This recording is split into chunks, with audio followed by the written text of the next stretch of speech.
welcome to this awesome panel. Awesome. The panel itself is awesome, though seemingly disparate. I think that may be obvious. I mean, we've got a lot of different people from a lot of different disciplines, different kinds of companies, though maybe once we started talking a little bit, it will seem less disparate. They're all very accomplished, and I'll introduce them in a second. Before that, though, I just want to let you know that I'm Andy Serwer, by the way, the editor-in-chief of Yahoo Finance, and we are live streaming this panel. Did you guys know that? No. Okay. Now you do. Live streaming this panel on Yahoo Finance. So 80 million people around the world are going to be watching it. Yes. Thank you. There's one of those 80 million people. That's fantastic. So I want to introduce the panelists. Did we sign a release? Yeah, with Milken. You just did. Right. Yeah, you just did. Thank you, Nikesh. He understands IP, right? So to my far left is Sallie Krawcheck, who is a Wall Street veteran who worked at Sanford Bernstein City, Merrill Lynch, and now has a really cool startup that we want to hear all about. To my immediate left is Dave Cote, the CEO of Honeywell. Old school company, but not so old school. See, he doesn't like. See, I corrected myself right away. And but he's had Honeywell on an incredible run, much like his beloved New England Patriots. He's sort of like the Belichick Brady. Okay, throw Kraft in there. Yeah, right, exactly. And Kraft, right, the owner of the corporate world. To my right is John Chen, who is the CEO of BlackBerry. Before that, he was the CEO of Sybase. So he's sort of gone from a B2B company to a B2C company that's becoming more and more of a B2B company, if you follow. He'll explain. And then to my far right, Nikesh Arora, who you all know, of course, a top executive at Google for many years and is now the president of SoftBank. And SoftBank, to me, if you're like me, SoftBank's one of those giant companies that I think I know, but I really don't know enough or understand. So we really look forward to, what's that? Just kidding. No. Yeah, we'll find out all about it. So please join me in welcoming the panelists.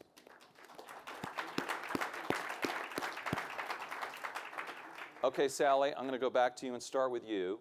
And you have a startup. It's a technology platform, and it's about investing. So it puts together your background and your new interests. Can you tell us about it? Yes. So, and I love the fact that you said it's a super cool or super great or something like that. Yeah, super cool. Platform called Ellevest, and it started.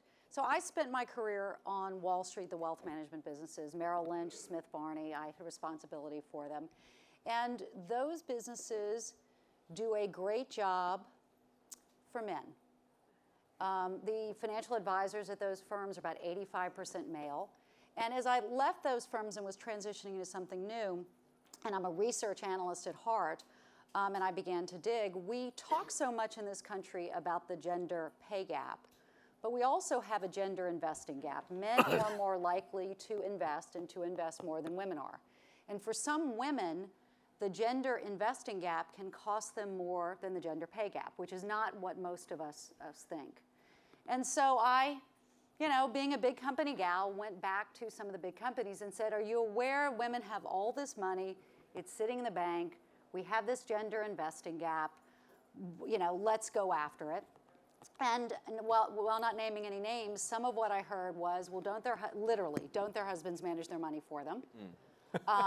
They need more financial education. Essentially, they need to work harder. That if they are not investing to the same degree, then we'll give them some, stuff with some sort of small words in it to help them invest better. And the businesses that I ran, they had programs for women, but they really posed the issue as how do we market to women, not how do we serve women. And so, not having a startup background, I said, you know what, I think we can solve this with technology, and I think we can provide women an experience that really speaks to their needs, which don't happen to be outperforming this index, or beating this market, or picking this money manager. But instead, and we are so close to the big reveal, it's coming very soon, but instead, in a beautiful environment, speaks to women. And look, what I'm seeing some of already is, and I know this is an agenda panel, but some of it also, they need more hand-holding, don't they? And what I think you're going to see is something that is patent pending, patent filing stuff to really change how we think about investing with the women in mind. I want to drill down into that, of course, Sallie, and find out about the specific tools you're using or plan to use it. But your funding story reminds me a little bit. I was talking to people who were starting up Pinterest, they were men, but it's a platform that was sort of focused more on women, social media platform, of course, we all know it today. And they were talking about going to Sand Hill Road, and all the guys on Sand Hill Road just like, don't get this thing at all. And they had a really hard time, and eventually they did get some money.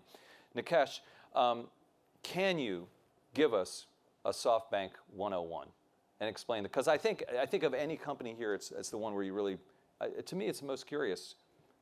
Yeah, well, SoftBank was founded about 37 years ago by Mr. Son, Masayoshi Son, who's a Japanese national of Korean descent. And he started off by sort of trying to invent things. And he invented the first English to Japanese, Japanese English translator when he was at Berkeley. And with that money, then he went back to Japan and started a software bank to sell software. And he realized that he was selling software. Every time a piece of software got popular, the sellers from Silicon Valley would come and squeeze him on margins. So he decided at that point in time to get ahead of that curve and decided to buy Ziff Davis and Comdex because he wanted to find out any new piece of technology that was going to come forth, and he was going to invest in it. As a consequence, he was the largest owner of Yahoo before your time. He, at one point in time, in 1999, he was richer than Bill Gates and Warren Buffett. Richer than Bill Gates and Warren Buffett. That's right, for over 80 That's days. rich. And when the market crashed, he lost 99% of his net worth. And when was that? That was 2000. 2000, okay. So he went back and borrowed $18 billion and bought Vodafone Japan, which became SoftBank Mobile.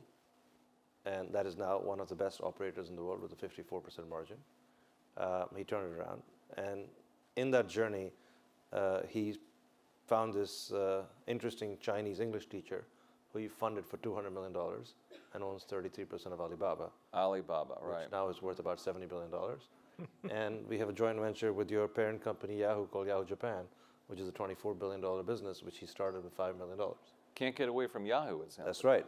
Okay. And we also own 85% of Sprint in the United States, and we have about 14. Sprint, right? Yes, right. Yeah, that's right. You guys are the controlling owner. 85%. Right. And we have another about 14 portfolio companies around the world, from Korea, Japan, India, and the US. So is SoftBank a holding company or an operating company or an investment company or both, or all those things, or all three of those things, I should say? So SoftBank Japan is a mobile operator, no different than AT&T, Sprint, or Verizon. Hopefully better. And SoftBank Group is effectively a holding company of slightly under 150 employees, which manages the portfolio of 18 or 20 companies we have.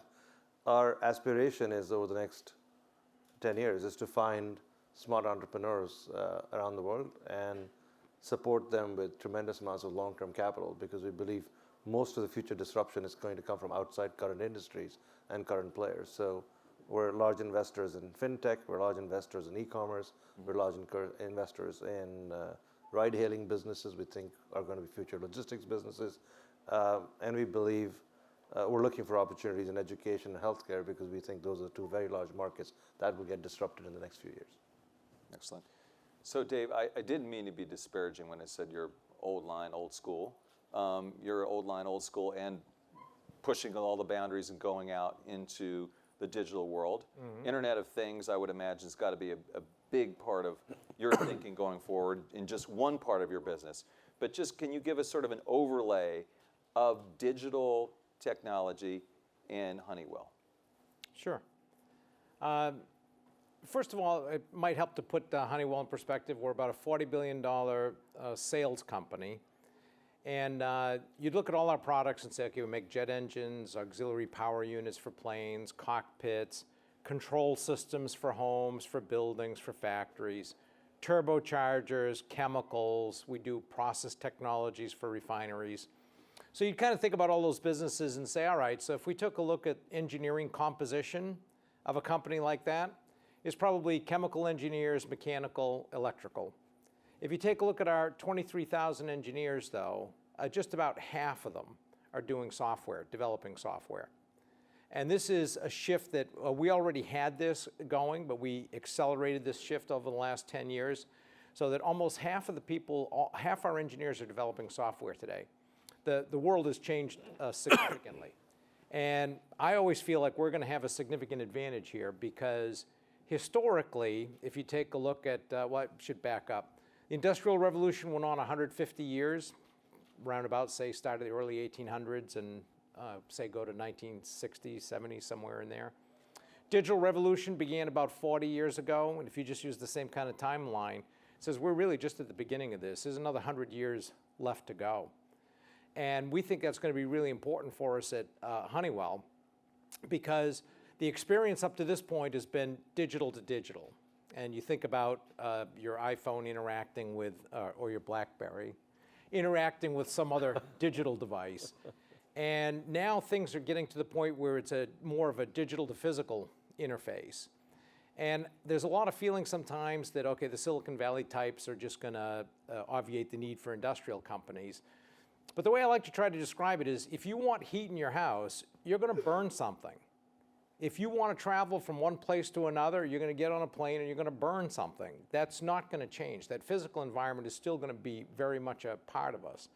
And that digital to physical interface is going to be very different. There's a significant amount of knowledge you need when it comes to domain if you're going to be successful there. And that's one of the places we've focused on for about 10 years now. We've driven the entire company that way. A good example is we're CMMI level 5 across the entire company for software development. We're the only large Western company that I'm aware of that even has achieved that. And I would say most people don't even know what it is, but I kind of liken it to what Demings did back in the 50s and 60s for the Japanese auto industry. It's going to be significant. So I see a pretty good future for us when it comes to this, and we're going to do it at a number of different levels. Great. John, obviously BlackBerry's in a tough spot. I mean, it had this giant market share. Market share is much less today. You still have some dedicated users who are concerned mostly, about security conscious government, Pentagon, those kinds of places. How can you get this company back on track and pointed forward? Well, I think most people know us as a handset company, so everywhere you talk about that. Handset is still an important part of our business. But it by no means is the only part of business. The thing, a big part of our business is our software business, which we have doubled, by the way, every year in the last 3 years. We just finished a $500 million year in software, which was so. And like you said, it's going to focus on enterprise. It's going to focus on security, and we literally could securitize all forms of communications. Anywhere from Chancellor Merkel voice, encrypted voice technology. Every time I talk about that, I need to explain to people, she was not using a BlackBerry before she was listening by people that associated with Snowden. Once she found that out that, some people were listening to her conversation, she dropped their Nokia phone and went to a BlackBerry. Is that right? So we built him so this is a very important thing. She should do a testimonial for you. Yeah, well, she does, and World Economic Forum, she takes it out on her. Is that right? Oh yeah, it's ringing for some reason. So, John calling her. yeah, I call her.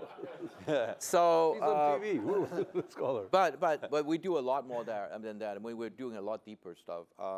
Obviously, we are the only operating entity that's susceptible to DoD and DISR, the Navy.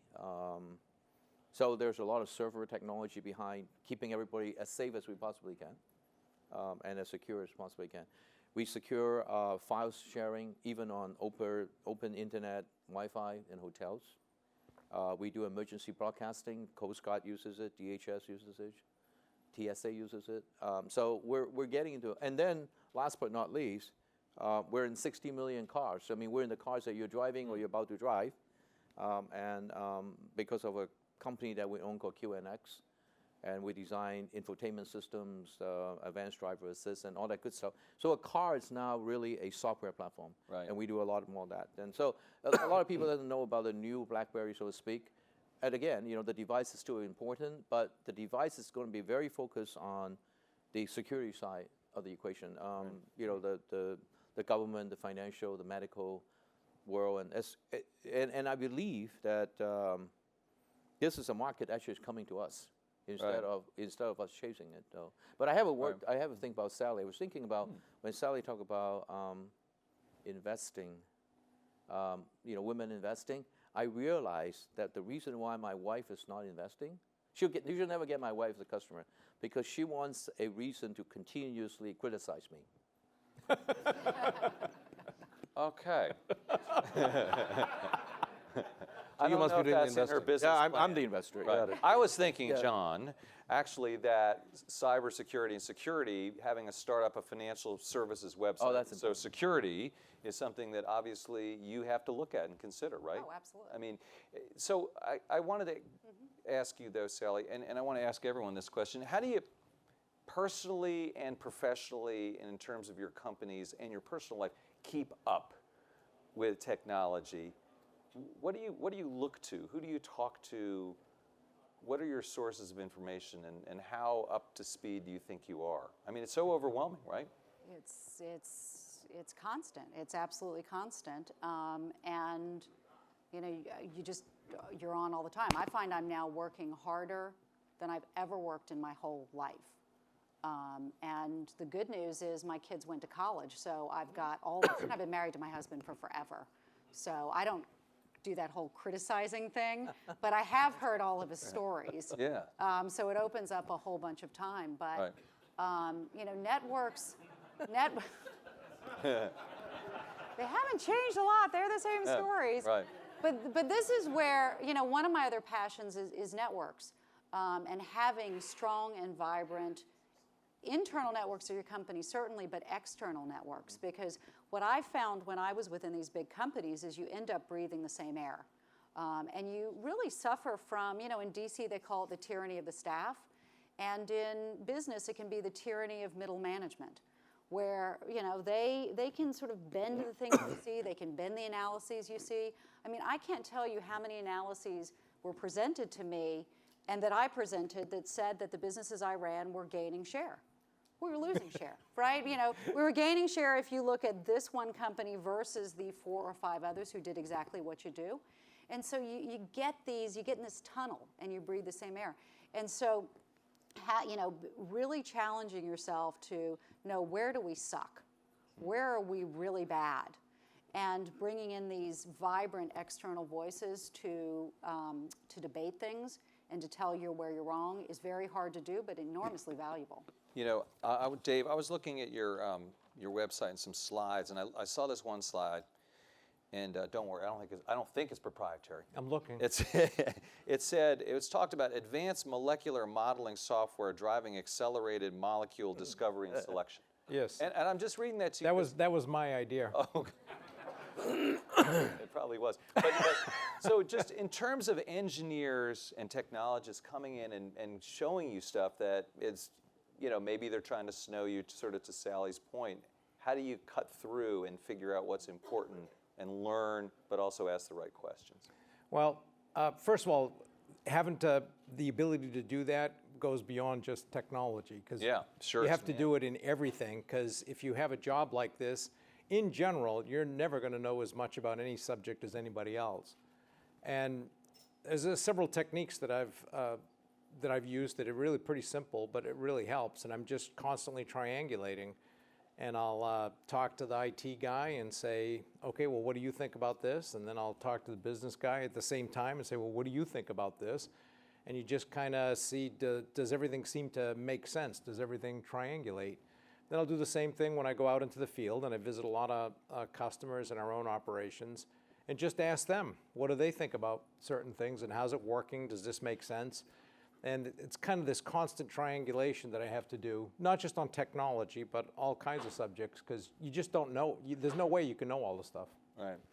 Nikesh, what about yourself? I mean, you have to really stay on top of the current trends, because you're looking to make big bets, right, in various technologies and platforms. So how do you decide? How do you figure it out? Well, I think I was very blessed for 10 years to sit in the management team at Google, because every Monday morning for 5 hours, you'd debate every technology that was out there and then some. So, I had the privilege of borrowing the driverless car 3 years ago, and I had it for the weekend. And we're still talking about driverless cars. So I think that helped a lot. Of course, I don't have that privilege anymore. Now, I think on a weekly basis, I spend time with at least 7 to 10 new companies, even if we're not investing in them. So we have a list. We know about a few thousand companies in the Valley and around the world.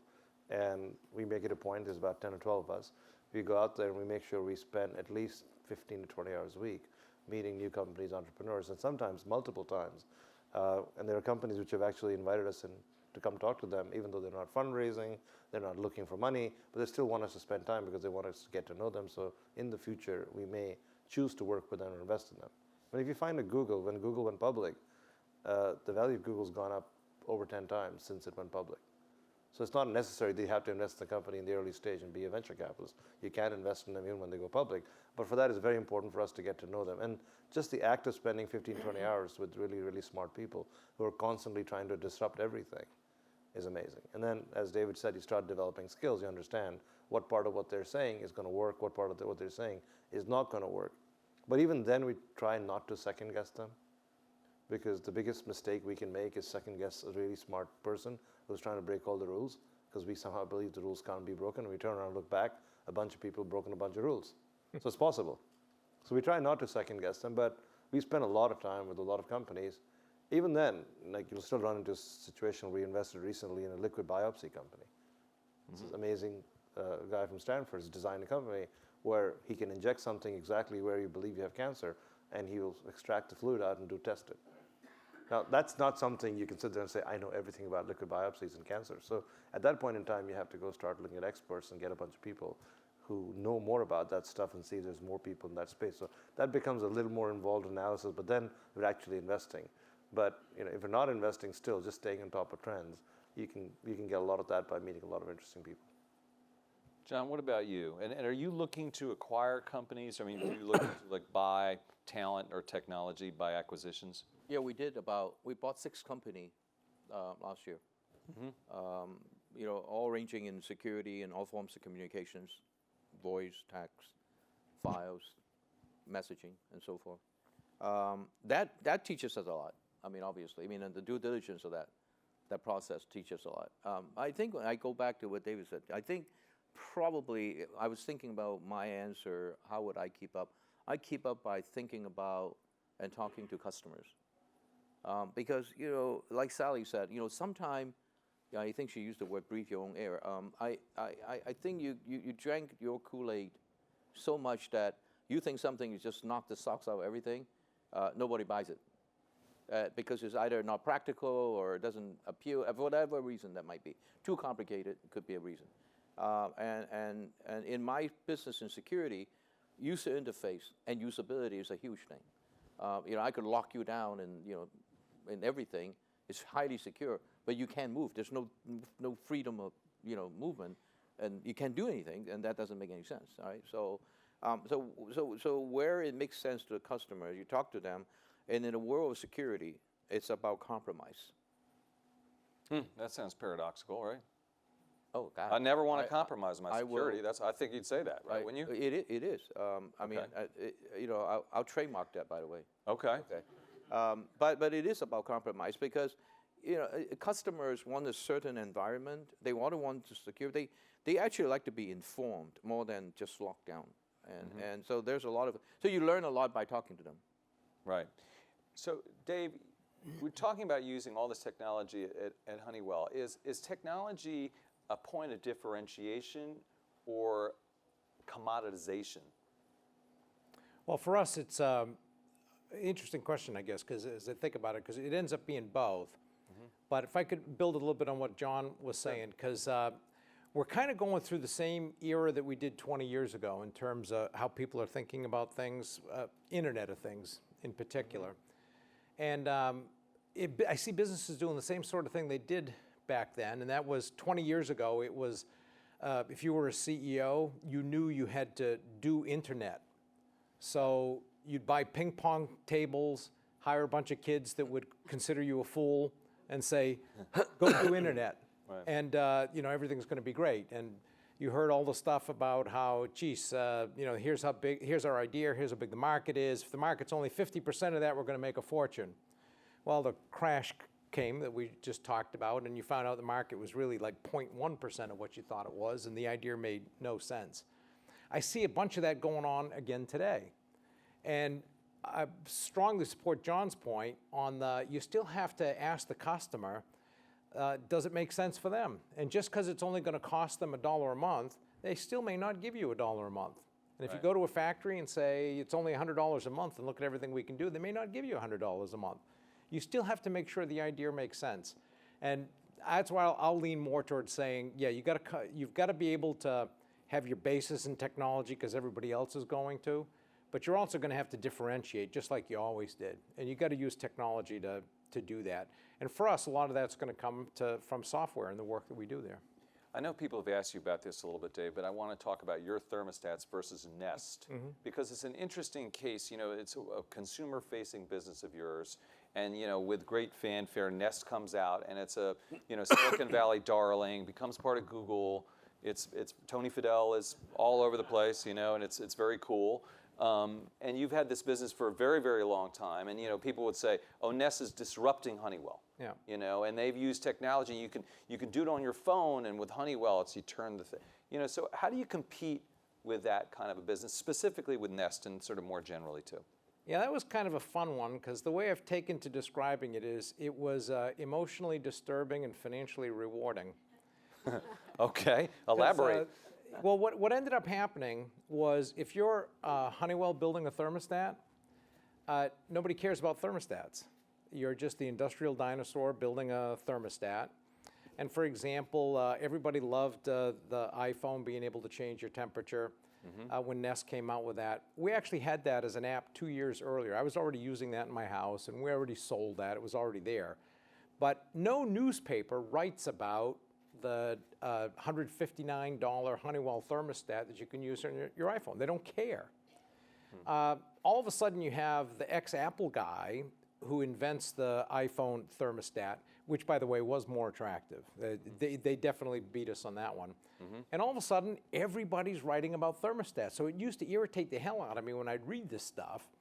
But by the same token, our thermostat sales started going through the roof. Seriously? Yeah, we started doing great. So I've said, okay, this is emotionally bothersome. I wish that, I'm competitive enough that drives me crazy, but I like the money. And so far, it's worked out pretty well. So it's caused us all this interest. We could never get people to think about a $99 thermostat. Now they think about a $300 thermostat. Right. This is terrific. Right. Yeah. We'll make more. You're right. As a journalist, I would never think about writing about thermostats or Honeywell thermostats. But now I could see, doing a story on, well, Honeywell fights back, or they were always fighting back. It is very interesting. Sallie, can you talk a little bit about what you envision? I think it's probably envision at this point in terms of technology, tools, and services, and how that would really work at your website, at your business. I mean, what is the platform? What could it really look like? We're getting close. Okay. We have there is a website. You can go there. There is a website which only has content and sign up for early access. We like guys too, by the way. I just like to say that. Okay. Would you have guys as customers? Absolutely. Okay. Absolutely. But here's the thing: the industry today, whether it recognizes it or not, is talking to men. And the fact, again, that you have 85% of the advisors who are men, the conversation tends to be a male one. And no one really is talking to women about their finances. So, for example, the cost of a career break, that's something we're talking to her about. You think about it, you know what, I'm making $85,000 a year, I want to take a 2-year career break. Okay, fine, it's going to suck, but it's going to be $170,000 a year. Try $1 million is the cost of it.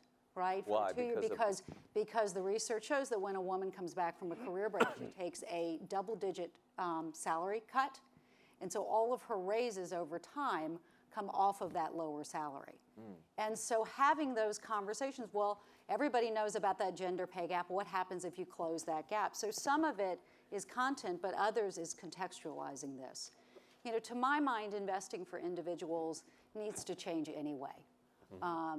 That we talk so much about that middle part, which is, again, outperforming the market, beating the index, this fund versus that fund. Those are all means to an end. The end is I got this much money, and I need to have that much, or that much money in order to do this, right? In order to retire well, in order to buy a home, in order to start a business. And the rest of this stuff is just this stuff in the middle. And women are telling us, I don't have a lot of time for that stuff in the middle. I don't have, I don't have a lot of time to read everything about it. Can you get me from here to there in a conservative fashion? Because I don't want to not, we live 6 to 8 years longer than you guys. I don't want to not, Well, look, the retirement savings crisis is a woman's crisis. We retire with 2/3 the money of men because we make less, because we take more career breaks, because we invest less, and we live 6 to 8 years longer. So I love you guys, but y'all are going to be dead. And this is our problem. And so how do we help overcome that and get her to a number she doesn't quite understand yet, which is 90% of her pre-retirement income for the course of her lives. So that's what we're trying to solve. We're not trying to solve, did you see what happened to the euro today? Dear Lord, how did you do? Right. That doesn't matter. This matters. And so but how would the customers work with the platform? Have you figured that out yet, or is that still in? Yeah, I know you have. We're unveiling it in a week or so. Okay, all right. Yeah. Okay, good. Yeah, we better figure that out this week. All right, go right now. Yeah. Tell us how it's going to be. Yeah, wait and see. Okay, Give us a week. I understand. Or two.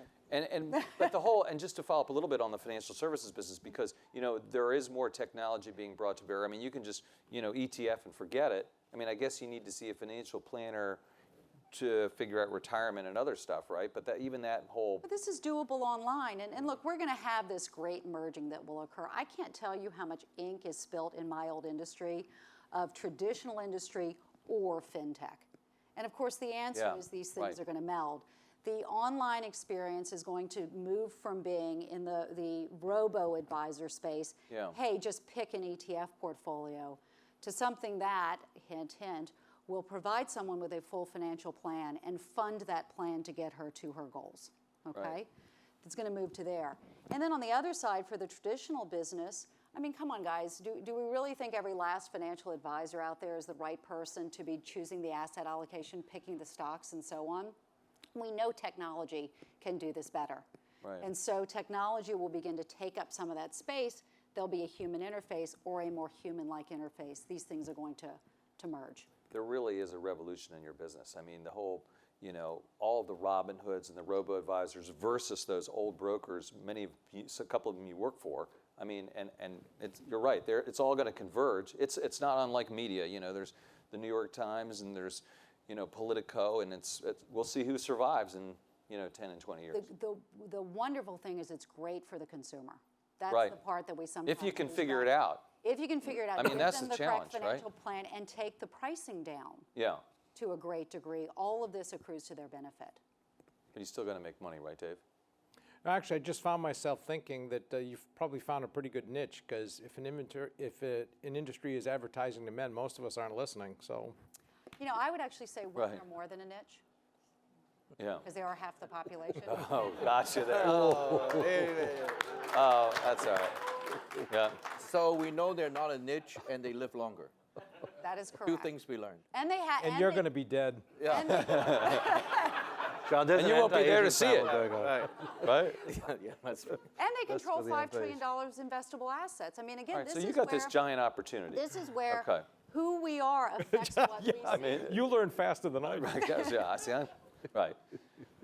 That's good. All right, so let's go over to Nikesh and talk to you a little bit about opportunities. And, I'm Giant curious. opportunities. Giant opportunities. Yeah, well, you guys look for giant opportunities. That's right.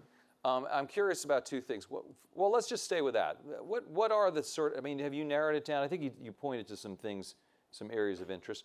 Can you elaborate a little bit there and talk about what you guys are interested in? Sure. If you look at the last 10 years, I'll just stick to 10 years. In the last 10 years, we play this game where you sit back and say, hey, tell me 10 things that are going to vanish in the next 10 years. That's very hard to do. If I asked Tell everybody, you 10 things are going to vanish in the next 10 years. That's right. Businesses. anything. So we could do the reverse first. You could say, in the last 10 years, what are things that have vanished in the last 10 years? Can you answer that question? Go ahead. Yeah, go ahead. There's people in the audience. Let's get What's them involved. vanished in the last 10 years? Long distance telephony, right? Yeah. One ringy dingy. Yeah. Okay. Cool. If John wasn't here, some people say BlackBerry, but we won't say that. Right? Come on, man. Show me some It's love. B2B business. I know. B2B business. Well, you started it. This panel started as Sallie. Started it. That's right. That's right. I am. Blind dates? Blind date. Oh, well, that's true. You don't need to do that anymore because you can just go to Match or whatever, right? Okay. Yep. Yeah. What at Yahoo? Yahoo? Dr. Andy. If you got $35 million to buy us, or whatever, There we right? go. See? 43. Wow, Dave. Going up. 50. Okay. Okay. Maybe we shouldn't do this on this live stream right now. You know this. This is live. It is live. webcast, right? That's right. Yes, I know. Do I know that? Yes, I know that. Good. There's a different committee doing Running that an auction process, here, Andy, no. not you. Go ahead. What else? But we digress. Cameras? Cameras, yes, very much so. I mean, that's a tough business. What else? News, yeah. VCRs? Those televisions, the hunchback televisions? Right.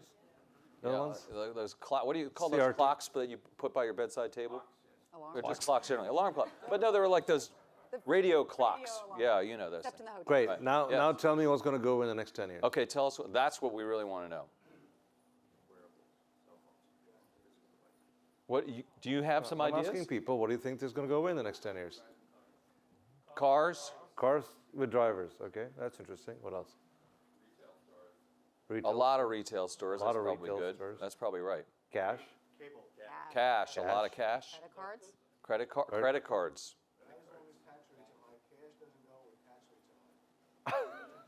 All right. Taxes. Anyway, All right. go. So the point I'm trying to make is Yes. we're trying to look forward and see what's going to go away in the next 10 years, what's going to happen. So one way to think about it is what do you think actually will go away in the next 10 years? Because once you have a view of what goes away in 10 years, it's very easy to invest, looking back. Exercise. And it's very hard to try and figure out what will go away in 10 years. And when you sit here, you sit there and say, and you ask the question every time, if I said to you, keys are going to go away, right? You're going to sit there and say, that's ridiculous, keys are not going to go away. But what if they did? The whole industries you can get out of and whole industries you can get into if you actually believe certain things are going to go away, right? So it goes back to David's business. I think David's got a fantastic business, going to be one of the hot businesses in the next 10 years. Not sure specifically David's business, but that industry. In the last 10 years, what's happened is everyone now carries a smartphone. It's always connected, and whether you like it or not, every piece of data about you is being captured by someone somewhere out there. Whether you like it or not, they know everything about it, right? You have a Tesla, that car has a SIM card in it. If you call Tesla and say, I was driving at 50 miles an hour and I had an accident, the guy will tell you, no, sir, you were driving at 75 miles an hour. Right? He can tell you how fast you were driving. Right? You say, oh, there was somebody in my passenger seat. No, sir, the pressure sensor says there's nobody in the passenger seat. Right? There's a contact lens which I think Google came out with, which you can put in your eye and can do diabetic testing for you every 15 seconds. So the amount of data that's going to be collected about us in the next 10 years is going to be huge. Now the question is, what can you do with that data? And there are very, very simple examples of what you can do with that data. And that requires a whole bunch of Internet of Things to happen. So you think the number of connections that today is limited to the number of people in the world, that number is going to go up by 10x, right? Because everything is connected. If you think about your house, how many screens do you have and how many screens are connected? And most of us will get the answer wrong because we have way more screens than we know, and we have more of them connected than you think. And logically, every one of those things, if it's cheap enough, can be connected, right? Every light bulb can be connected. It costs nothing to connect a light bulb. Every light bulb can become a mesh network to provide seamless connectivity in your house. And then why wouldn't a computer in your house tell you that you have 6 light bulbs that are broken, you bought them from this person, never buy them from this person ever again, get these other 6 light bulbs, fix them, replace them? Why wouldn't they just be able to tell that to your electrician who says, looks at his schedule and says, of the 50 people I have on tap, there are 710 light bulbs I have to replace the next month. It's possible. It's pretty straightforward, right? You just need a little chip in a light bulb, tells you if it's on or off, it's broken, somebody's got to fix it, somebody's going to come show up and fix it.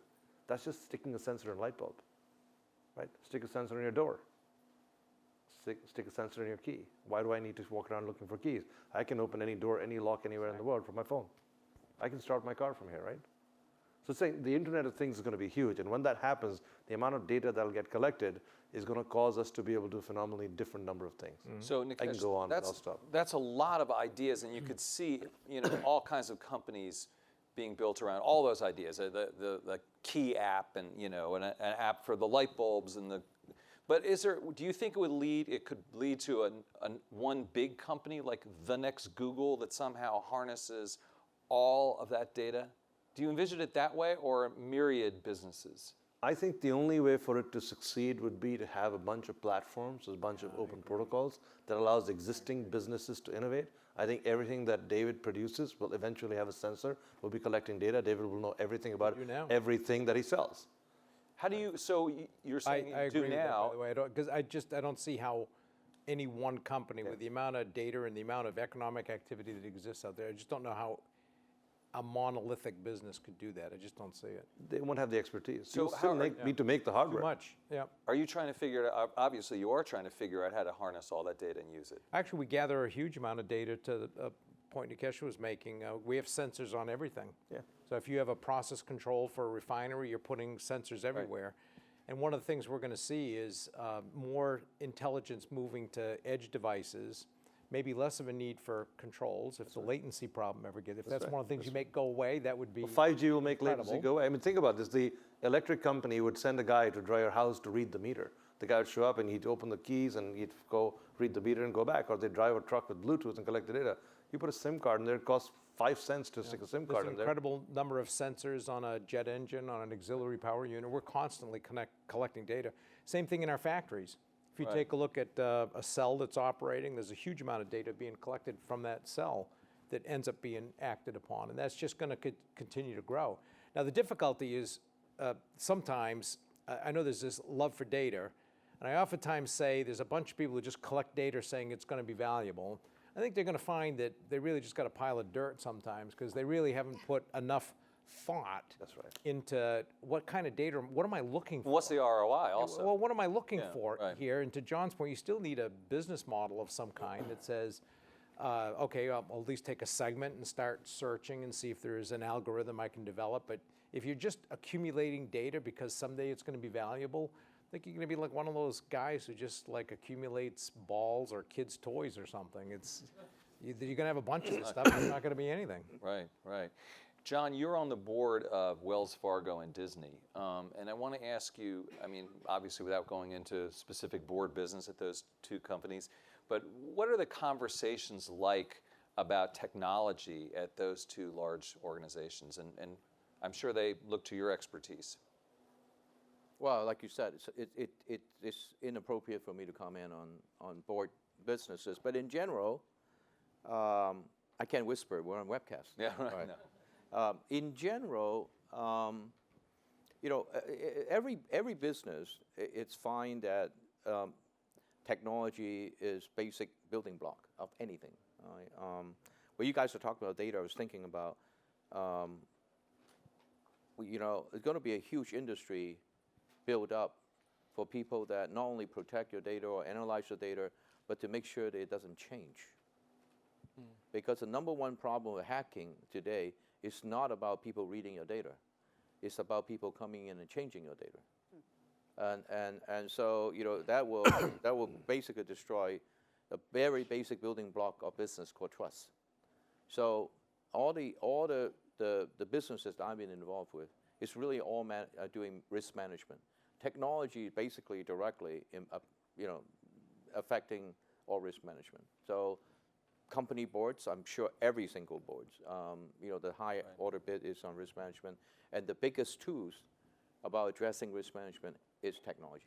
I mean, the notion, the conventional wisdom is that cybersecurity is a ticking time bomb.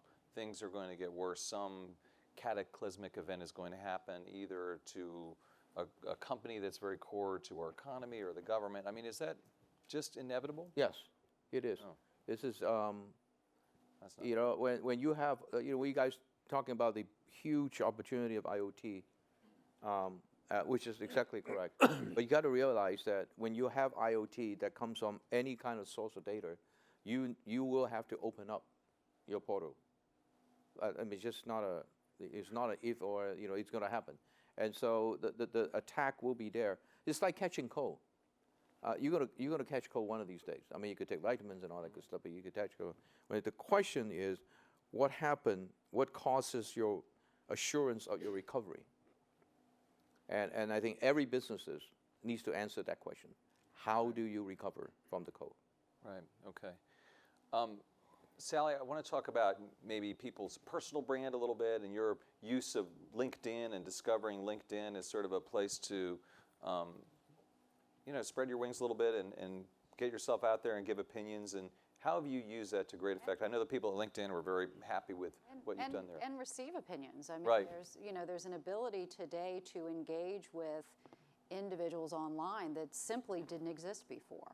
And it actually, changes some of the terms of competition, because in the day when I was running these very large organizations, we were the only ones who could afford to do surveys, right? And really get down to the customer level. And so we had all this customer data that no one else had, and it enabled us to, drive better, where we could see where we were going. Today, you can get all sorts of information. So it's no longer about do you have the information, it's about what you do with the information. But to your question, with using social media, I started to write on LinkedIn a handful of years ago. Really enjoyed the back and forth. The moment I said, boy, this is really something, is when there were rumors that I was going to go into a government position. And Fortune magazine, I've heard of it. you might have heard of them, reached out to me and said, we'd like to do an article on you. We'd like to follow you around in case this government role occurs. And I said, okay, that's okay.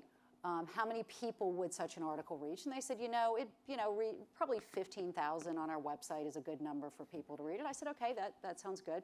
I've got more followers on LinkedIn than that. The articles do better than that. Interesting. And I said to this reporter, would the article be good or bad? And she said, it will be balanced. And I said, why would I ever do this? I can reach more people, and I don't have to say anything bad about myself. It was that moment when you started to recognize that the way you could engage, whether it's from a personal brand perspective or a business perspective, had fundamentally changed.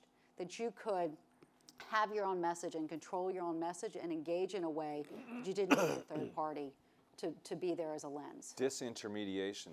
Do you have less middlemen than you used to, Dave? Are you selling more directly to customers? We do some direct selling, but in general, it takes a fair amount of knowledge to do the kind of stuff that we're doing. Right. You're not going to put in your own jet engine. No. You're just not going to do that. I wouldn't. If I did, you wouldn't want to fly on it. Right, okay. And Nikesh, and we're going to open up the floor to questions in a minute, so please get ready. Nikesh, I just wanted to ask you about deploying capital at SoftBank, because you have this Japanese business, this telephone business, if you will, telephony business, and then the investment business. How is that decision reached there? Well, actually, now we have a holding company, so we have about 18 portfolio companies, and the Japanese business is just one more business of the 18. And we look at asset allocation across the board. It's a highly profitable, free cash flow generative business in Japan, which feeds cash to the group. And we use that in some combination of divestment of our mature investments, and that's how we find capital to deploy. And how does Sprint differentiate itself and compete? What is the strategy there? I think Sprint is an interesting asset, has been one of the 4 people who have spectrum real estate in the United States. It has the largest amount of spectrum in the United States. I don't think it was, Sprint wasn't run as best as it could have been in the past. And I think part of our efforts in the last year and a half have been to try and clean up the operation. But we think if you look at what is going on in the world today, we're flipping from a supply-driven business to a demand-driven business. What I mean by that is yesterday, if you wanted to open a retail business, you'd go find a store in a mall, and you'd put a store in the mall, and you'd pray that people would come. Today, you use an app, and the app tells you where people want more cars, whether they're in Uber. You use an app, and Instacart will tell you who wants groceries delivered. So you actually understand demand way before you actually create supply. In the past, you created supply before you understood demand, so you had to go reduce supply because you suddenly had stores in places where people wouldn't shop. Today, nobody bothers to set up a store in a place where nobody shops because there's no demand. So Instacart, Uber, whatever you have, actually understands demand first, then creates supply, which means inherently these businesses will be way more efficient going forward than any existing business that we set up in the last 50 years. Similarly, Sprint and mobile telephony now, we understand demand. Demand is no longer how many people want to make phone calls, it's how much data do you want to consume. This hotel today probably is consuming way huge amounts of data in mobile phones than you're using up in phone calls. So suddenly, your network dynamics change. You need to have a different kind of a network to support demand-driven data. And I think Sprint is embarking on that process, and we think Sprint will become one of the better data networks in the United States in a reasonably short period of time. Interesting, because a lot of us, people like myself, think of just the consumer brand proposition, and that's a very complicated and competitive environment. But this is a different way of looking at it. No, but if I'll get you a Sprint phone, test the data service on that Sprint phone versus whatever else you have, and I promise you, it's going to get better and better and better because it has the most amount of spectrum real estate. Did you answer that question that I asked you about what you were investing in, though? Really? Because right? I promise it'll be out on the internet the day we invest. Yeah. And we'll use Sallie's method. Everyone's got stuff they're not quite ready to. And you, okay. Do we have any questions from the audience right now? We've got one over here. I can see. Oh wait, do you have the mic? Yes, right here. Okay. I know analysts don't know very much, but every report I read from an analyst tells me that Sprint's going broke, that in order to fix it, you got to inject capital. So are you prepared to inject capital, or is there some magic formula that you have that are suddenly going to create subscribers when you're competing against people like T-Mobile that do have a fair amount of spectrum and a very entrepreneurial management? I think, as was reported the last earnings call of Sprint is fully funded for what it needs to get done and currently does not require any additional capital from any shareholders. I have to be very careful answering anything else. They're about to announce earnings later this week, so it's better that I not comment beyond that. We have a question over here. T-Mobile has some colorful management too. Pink. Right? I used to work with that company many years ago. You did? T-Mobile? That's right, in Germany. Question, how do you, Dave and Claire, 500 Startups, how do you think about disrupting your own company via investments externally versus internal innovation? I'm sorry, was that for me? Yeah, okay. Or anyone? Yeah. I don't do as much on the external investment side of this. And we've toyed with the idea in the past, and I'd say we're just not that good at it. I think it's one of those things that for a big company sounds a lot better than it is, and people can get excited about it, but big companies just don't do that all that well. What we do a better job of is just making sure that we stay as contemporary as possible on everything. And I've got a bunch of guys who just are really smart, really bright guys, and pay attention to all of this, and we're constantly looking at ideas. But the external investment side I think big companies don't have a very good track record of that. But didn't you just almost do a really big deal?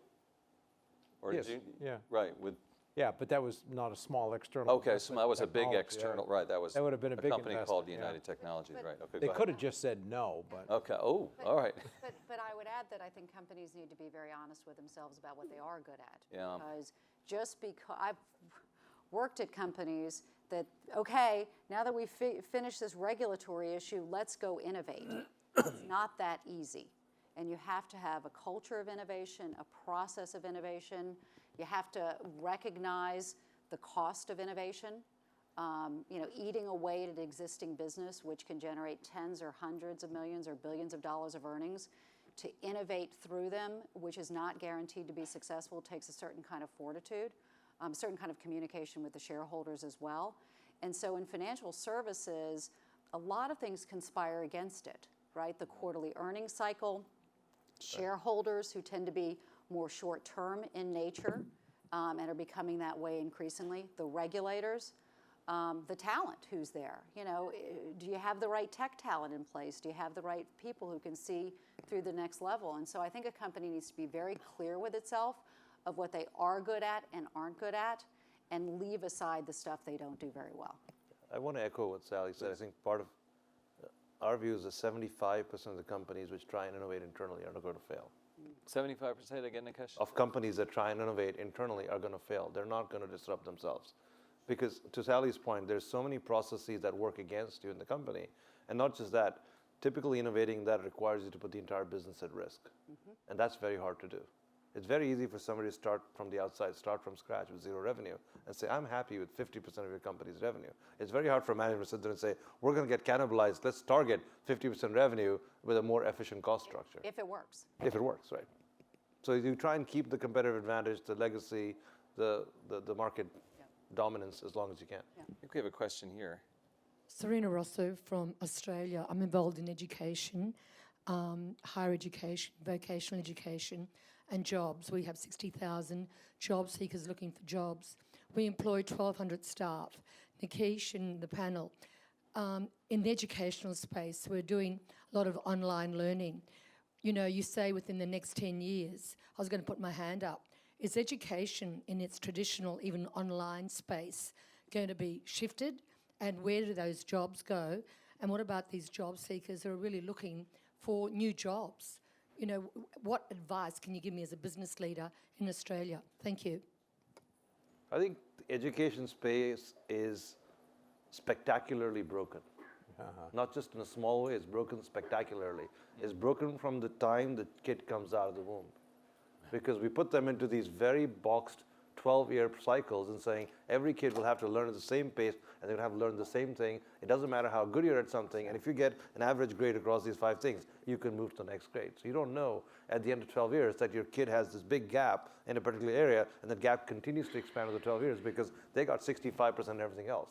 So I think the online mechanisms allow for tremendous amounts of monitoring and tracking.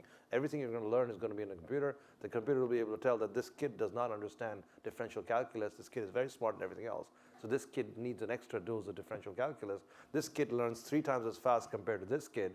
What happens when your teacher walks into the room? They teach to the average kid in the class. They don't teach the lowest common denominator. They don't teach the smartest kid in the class. The smart kids get bored, they leave, they get disinterested. The lowest common denominator does not understand, still feels frustrated and feels stupid.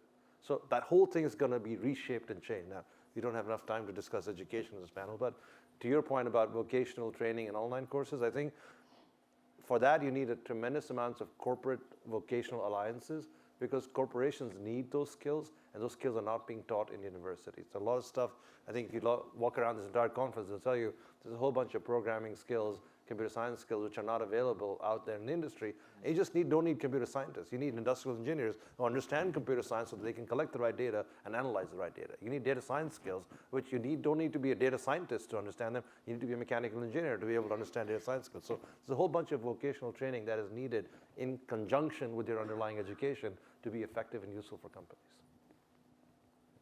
We had a question. I couldn't agree more, by the way. I oftentimes say I feel like we have an educational system designed by elitists for whom it worked. We don't have something that, and I see it in my own family, it took me 6 years to get through college because I hated school. I just don't think we're very thoughtful. We've got a very broad-based approach, and I couldn't agree more. Yeah, there's so many facets too. I mean, there's higher education, primary, funding. Well, we also seem to have a disregard for vocational training to that point, and that's important. You need those skills, and there are people who are good at it, want to do that. We shouldn't be discouraging them. But this is a broader problem. I mean, the question is, what's the solution? And the government has to step in. And this is a policy-based Yeah, that's question. true. I have someone back here with a question. All the way back. Go for it. Behind the pillar. In the land behind the pillar. There was comments made about investing in healthcare, and I'd like to direct my question to both Nikesh and to John. John, you've invested, I think you announced last year, into Nant Health. So I'm curious what your investment strategy is, how you differentiate yourself from the push by Google and Apple into the field. And Nikesh, you also touched on liquid biopsies. So I'd like to hear both of your strategies for healthcare investing. Mine's very simple. As we pivot to B2B, one of the major vertical is in the healthcare sector. So we were trying to figure out how do you really differentiate both the hardware and software for BlackBerry in that space.